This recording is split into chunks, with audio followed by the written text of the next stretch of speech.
Fire signs, tignan po natin kung ano ang mensahe para sa'yo ngayong araw na ito. This is for you, fire signs, Aries, Leo, Sagittarius. Tignan po natin kung ano ang mga kaganapan sa iyong araw ngayon. Kung hindi pa po kayo nakasubscribe dito sa ating channel, please subscribe na po kayo and palike na din po ng ating video. At sa mga nais naman pong mag-avail ng ating private readings, Lucky Stones and Amulet, makikita nyo po yung link sa description box below. Tarot Intentions by Aliana Reyes. Tignan po natin. Okay, energy spirit guide. We have a random smile. Okay, so you will receive smile from strangers. Ayan, medyo awkward pa nga. Pero ayan po, mukhang maganda naman yung araw ninyo. Fire signs, Aries, Leo, Sagittarius ngayon. So parang you can give smile freely. So you will smile more ngayong araw na ito.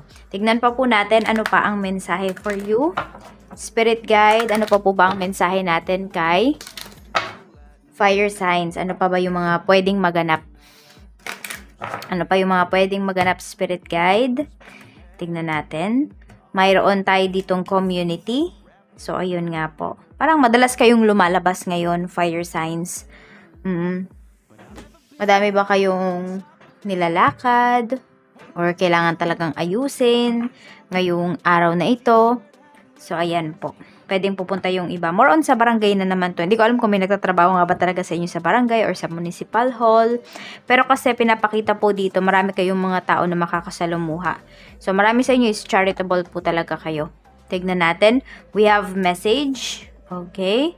So, could be this is about your schedule. Pwedeng meron kayong mababasa na message habang naglalakad kayo. So, medyo nakakataba talaga ng puso yung mga marireceive ninyo na message. Kaya mapapangiti po kayo. We have mature woman. So, ayan. Pwedeng manggagaling po kay mature woman yung mensahe na ito. So, pwedeng sa mother mo ito or sa grandmother mo. Pwedeng in-invite ka sa bahay nila. Or pwedeng yung magiging biyanan mo in the future. Yan. Pwedeng ini-invite ka. So, mapapangiti ka kasi mafe-feel mo na, okay, tanggap pala nila ako, na-appreciate pala nila ako. So, tignan natin kung ano pa yung mensahe para sa'yo. Spirit guide, mensahe pa po natin kay fire signs. Mensahe pa po, spirit guide. Mensahe pa. Mayroon tayo ditong lunar eclipse, open the door to a higher dimension. Yan, so mayroon ditong pagle-level up na mangyayari. Pwedeng ito po ay pagdating sa bahay, sa community, pwedeng sa trabaho din ito, fire signs, ayan. Madaming good things na mangyayari sa'yo ngayong araw na ito. So, ito yung mga pwedeng unexpected. So, may mga opportunities na paparating na talaga naman pong magbibigay sa'yo ng, parang alam mo yung hahanga ka sa sarili mo, magiging proud ka sa sarili mo. Mga ganyan yung mga opportunities na paparating sa life mo ngayon. Ayan po, tignan natin kung ano pa ang mensahe for you. Spirit guide, pagdating po sa trabaho. Tignan natin kung ano pa yung parating for you. Pagdating po sa trabaho ni fire signs, tignan natin, spirit guide, ano yung paparating. Mayroon tayo dito, ayan o, the chariot and 7 of cups. Medyo madami kayo talagang gawain ngayon. And also, sabi ko nga, diba, may opportunity na mag-open for you. So, meron po talaga, ayan. So, lahat ng gagawin mo ngayon, fire signs, pagdating sa trabaho is a success. Ayan, no doubt about it. So, tignan natin. Kaya mapapangiti kayo dito. Alam mo yung, more on smirk yung nakikita ko dito. Tapos medyo may mapapailing pa dito. Basta masaya kayo, magaan yung energy ninyo pagdating sa trabaho. So, ito lang, meron tayong mga choices dito na, or merong mga choices na darating po para sa inyo. Mayroon tayo ditong Queen of Swords, pagdating naman sa iyong negosyo. Meron tayo ditong The Magician. Nakikita mo yan. So, believe in yourself. Fire signs pagdating dito sa iyong negosyo. So, pwedeng makatulong ka sa community. Actually, yung reading mo ngayon, parang karugtong talaga siya ng nangyari sa iyo kahapon. So, ayan no, ang dami mong efforts na gagawin, pero sulit na sulit naman po yung mga efforts mo na yan, kasi kikita ka naman talaga dito sa iyong business. So, alam mo yung hindi ka magsasara na biguan, na duguan, or siguro duguan, not, not literal, pero I mean, pagod kayo, pero sulit na sulit yung pagod ninyo. Yan, di kayo uuwing luhaan ngayong araw na ito pagdating sa inyong business.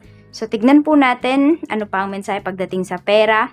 Meron naman tayong 3 of Wands. Ayan po. So, meron kang nilulook forward dito. So, kung sino man nga itong kausap mo or makakausap mo ngayon is talaga pong mapapangiti ka. Yan, 2 of Coins. Mukhang may naalok sa'yo to. Pagdating sa love life, we have the Lovers. Okay, so open the door to a higher dimension. Magle-level up din po dito yung inyong relationship ngayon. So, pwede may offer sa'yo yung asawa mo, yung boyfriend, girlfriend mo. Tignan po natin. What is the Chariot and 7 of Cups, Spirit Guide, para ngayong araw. Tignan natin. Mayroon tayo ditong the ship. So, may travel tayo dito. May adventure. Ayan, no? Travel din talaga tong pinapakita para sa'yo. So, pwedeng yung pamimilian mo dito is regarding travel. So, pwede po na-approve yung, meron akong nakikita, pwedeng na-approve yung loan, na-approve yung vacation po ninyo. Fire signs. So, ayan. So, pwedeng kayo ay namimili dito kung saan ba kayo magbe-vacation. Saang bansa, saang lugar. Yan po. So, wala kayong gagastusin dito. Ayan, tignan natin. At kung kayo naman po ay pwedeng naghahanap pa lang ng work or naghihintay kayo ng tawag, ayun nga po, may marireceive kayo na message. At ito po, pwedeng may pipirmahan na kayo na kontrata. Yan. So, mayroon kasing third party energy dito. So, pwedeng ito ay agency ninyo. Tatawag po yan sa inyo ngayong araw. Or magme-message, email. So, check nyo din yung email ninyo. Meron tayo ditong the facts. Pagdating ito sa inyong negosyo. Yan, medyo mag-ingat lang din talaga kayo dito. So, tama tong nararamdaman mo or ginagawa mo. Fire signs na kinikilatis mo din talaga yung mga kliyente mo. So, for some of you, you're not just after money. Oo.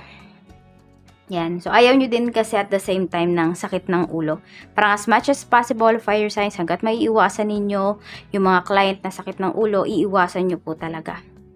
Ayan. Kasi, ngayon, may mga times po na hindi kayo makapag-focus kapag, ayan, meron kayong mga makukulit dito na kliyente. So, tignan natin, medyo nauubos ba yung inyong pasensya? Pero still, 'di ba, pinagbibigyan nyo pa rin kasi client nyo pa rin. Tignan natin pagdating sa money mo, we have 3 of Wands and 2 of Coins. We have got a cross. Ayan, meron tayo ditong the cross. Ayan po, conviction, suffering, and burden. So, ayan, nahihirapan kayong mag-decide or medyo nahihirapan yung iba sa inyo na mag-let go. Ayan, no?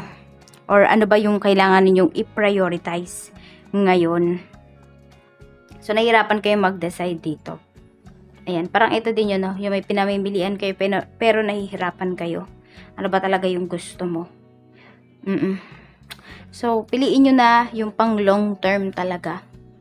Yung long term plans, long term investment, fire signs, para wala kayong pagsisisihan dito. Ayan, so may pag-travel talaga na pinapakita sa inyo dito. 1, 2, 3. Tatlong pag-travel po yan.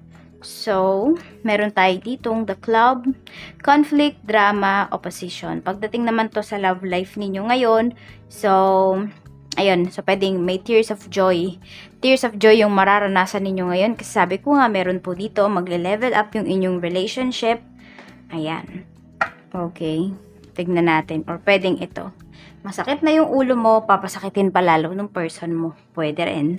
Tignan po natin ano pa ang mensahe, Spirit Guide. Mensahe pa po natin kay Fire Signs for today.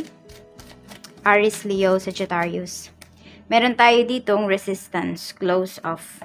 Ayan po. Parang yun nga, more on nakikita ko nga sa inyo. Hanggat kaya ninyong umiiwas kayo dito. Fire signs. Ayaw nyo ng gulo. Yan po yung iniiwasan ninyo. So, we have number 16, 39, 7, and number 6. At ang lucky color nyo po is black. Ngayong araw na ito. Yes, ayan. So, yan po. Kung kinakailangan nyo mag-meditate, mag-breathing exercises para po kumalma yung energy ninyo at hindi ninyo mapatulan yung mga tao na sumusubok po talaga sa inyong pasensya ngayong araw, itry nyo na po. So, ayan lang po. Maraming salamat. Ingat kayo always and more blessings to come.